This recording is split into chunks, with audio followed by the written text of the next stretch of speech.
In this episode, we head to the California coast into an area known as the Lost Coast, Fort Bragg, and ultimately a stop at Fort Ross, a Russian settlement from the early 1800s. But first, I feel like I'm in a place that time has not touched. I'm gonna go make a call on a payphone.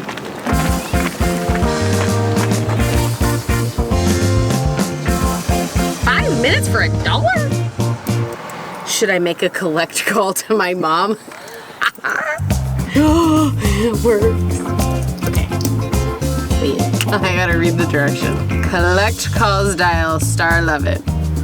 Coin calls, 5 minutes. Okay, but is it a consecutive 5 minutes, or can I like hang up and call my sister too? Probably consecutive. Oh man, it's worth the laundry money. Oh no, I don't have to dial mine. I'm not at work. Did it take my dollar? Oh my god. I don't know how to use this thing. Give me back my money. Okay, still worth the money. I'm trying again. I'm not good at this.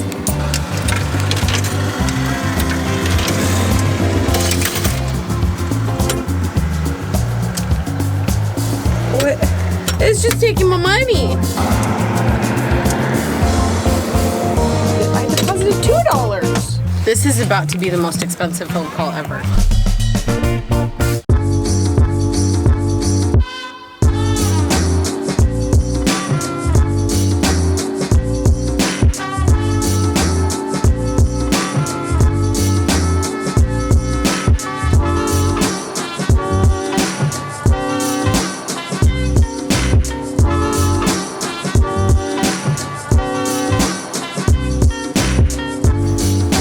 Good morning.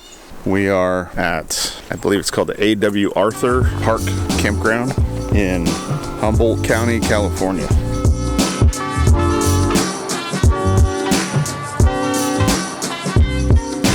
Kind of a remote area. They call this area the Lost Coast because it's kind of just a very, sparsely populated area of the Northern California coast.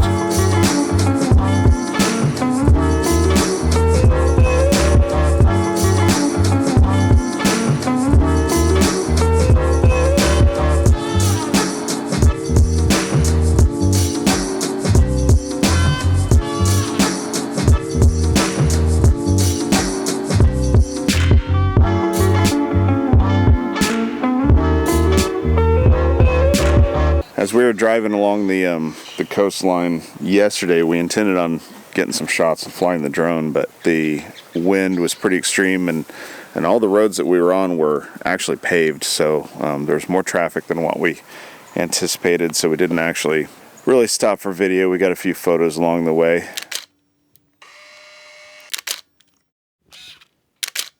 Today we're going to keep moving south toward Fort Bragg. We've got 2 days to get there. Maybe we'll be able to get a good coastal view on the way. Have no idea what we're going to encounter. Some people talked about locked gates, and if that's the case, we may have to detour around, but we'll see. But yeah, so right now we're just kind of enjoying. This is a nice park. A lot of campers here, but they're all kind of spread out. There are facilities and water, so if you need to fill up water tanks, this is actually not a bad place to stop because they've got everything you need. But yeah, we're gonna keep moving along.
Traversing the Lost Coast takes you up to about 3,000 feet in elevation along the King Range. The ridgeline provided spectacular views in every direction along the trail, which runs parallel to the ocean, just a few miles away.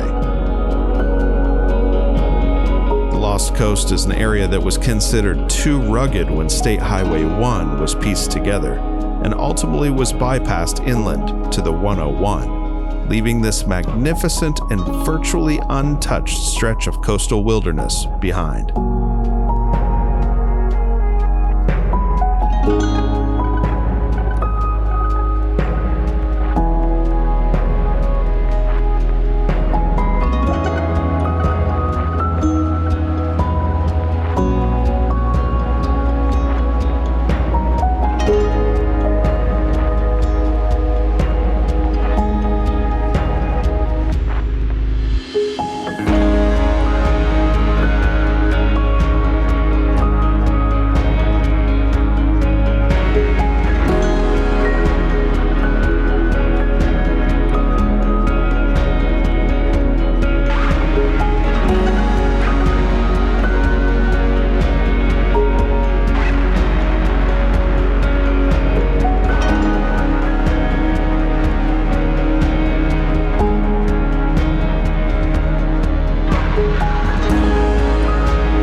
So what's the name of this town again? Shelter Cove? Shelter Cove. Yeah, so we just got to Shelter Cove. Decided to stop for a little break. Kind of hard to get to this place. And Seal Rock right down there. And there's a lot of seals to check out. Let me get out a different lens and give you a view.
That seal is moving toward the water.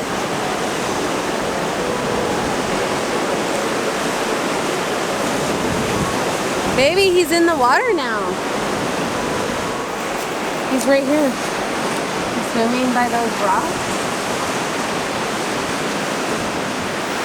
You see him back there?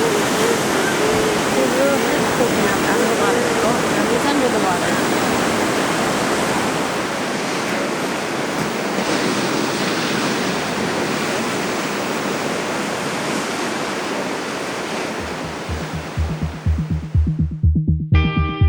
The next day, we left Shelter Cove and continued south towards Fort Bragg, California.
Well, we've arrived at another one of our planned destinations. More of a sightseeing thing, family day than overlanding, but it's part of the journey. It's beautiful. We're headed down to Glass Beach, which is Fort Bragg, California, not North Carolina. I've heard there's not much glass left. Okay, there's a car. Okay, there's a car. Guess we'll find out.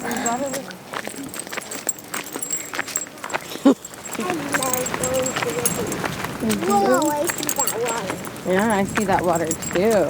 Yeah, that is the cool. Yeah, that's cold water. Maybe we should go down, or straight, or left.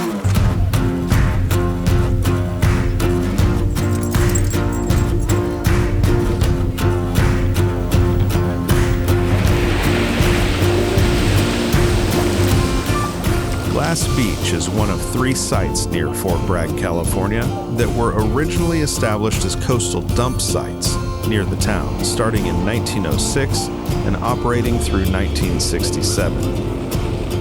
After significant cleanup of metal and other debris, the beaches are now open and feature glass from the dump sites that have been ground down into small and smooth sea glass from over 50 years of coastal waves, which will eventually reclaim the remaining glass that's left behind.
Whoa.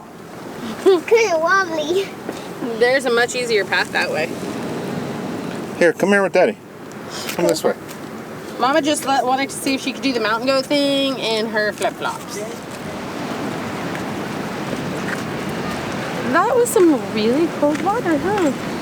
Yeah. Yeah. And warm water. Yeah, there were moments of warm in Yeah. that shallow little pool, huh? And there was moments of cold. Yep. There were definitely moments of cold.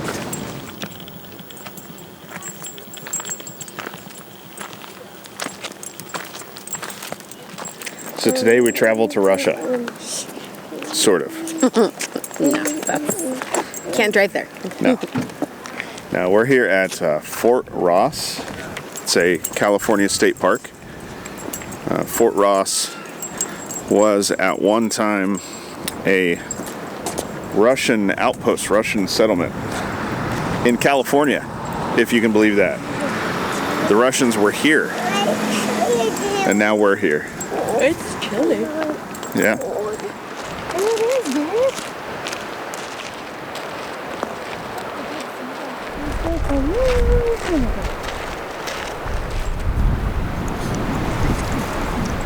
So then the whole thing would turn. Yes. I'm learning so much. So you see this wheel Yeah. right there? Yeah. So that would shift the entire top part around Based on where the wind is. and they used it to grind Yeah, the grain into flour. right. So then, is that what those two stones are on that side? Yeah, those would be grinding stones.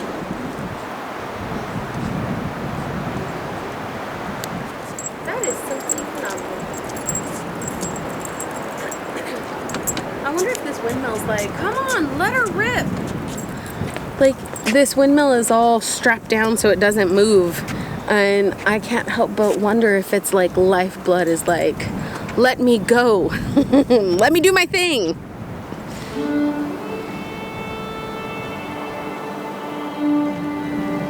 Fort Ross, located about 90 miles north of San Francisco, is a historic Russian settlement that played a significant role in the early development of California. Established in 1812 by the Russian-American Trading Company, the fort was built to serve as a trading post and to supply food and supplies to Russian colonies in Alaska. The settlement was home to a diverse community of people, including Russian traders, Alaskan natives, and Californian Native Americans, and served as a base for hunting sea otters and other fur-bearing animals.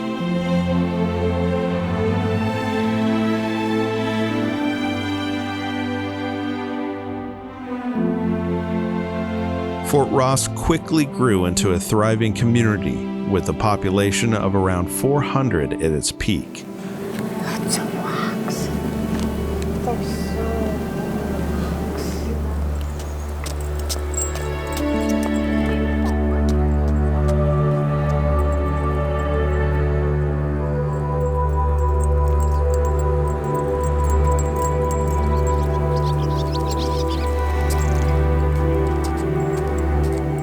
California was a part of Mexico at the time, and the Mexican government initially viewed the settlement with suspicion, as they were concerned about the potential threat posed by a foreign power on their doorstep.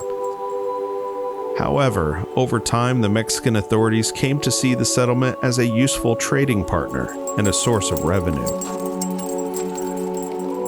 In 1839, the Mexican government granted a land concession to the Russian-American Trading Company, which allowed them to expand their agricultural activities around the fort. This is the fort.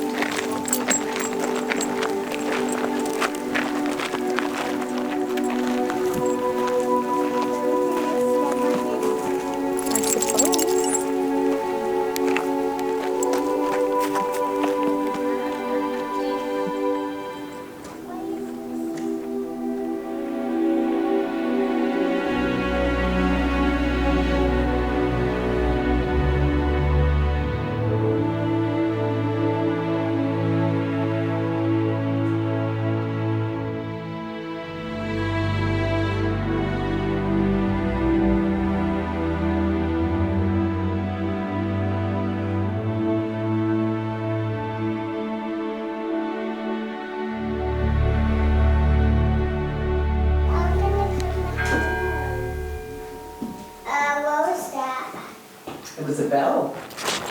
see, I think, some people live down there. Okay. All right, Josie, you want to ring the bell? It's really big and I can't reach it. You can. I can't. Your mama's going to help you. Here, put your hand down and we'll ring it together. Okay, steady. And pull it.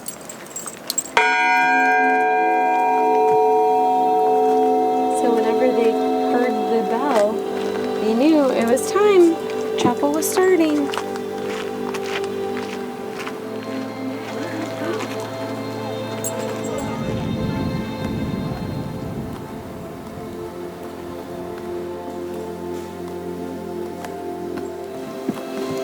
This is a church.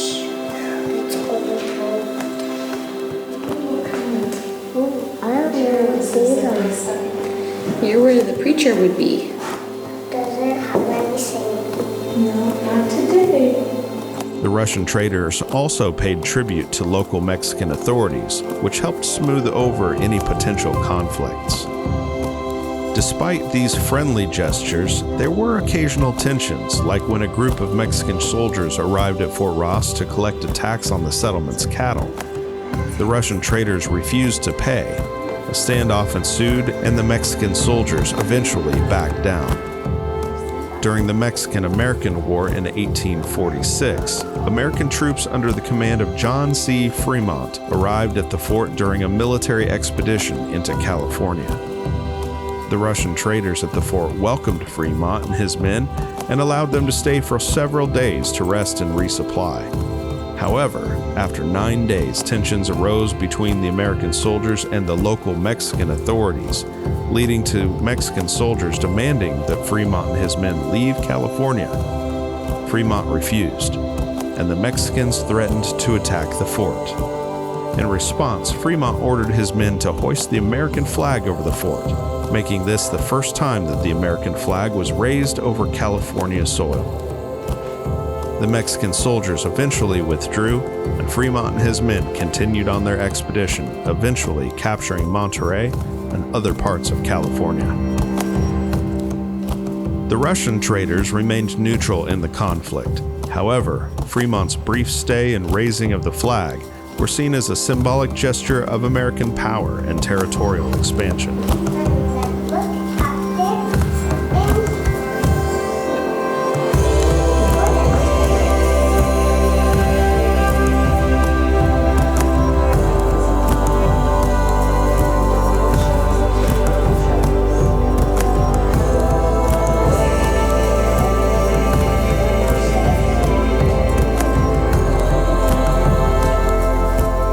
Do you see the window shutters? They look like doors across the windows. Those are to keep the cold out. Oh, I hear that bell.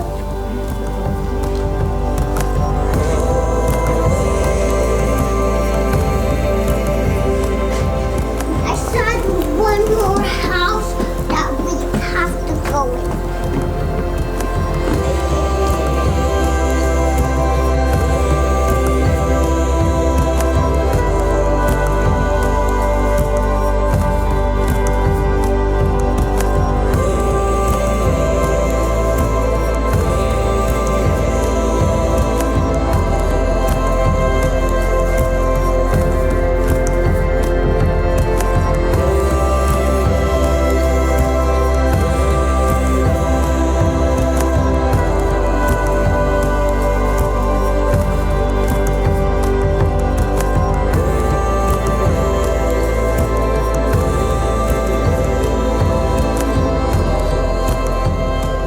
Fort Ross is definitely worth the stop when passing through the area. We were glad to be able to fit it in as a final stop on this multi-week overland adventure.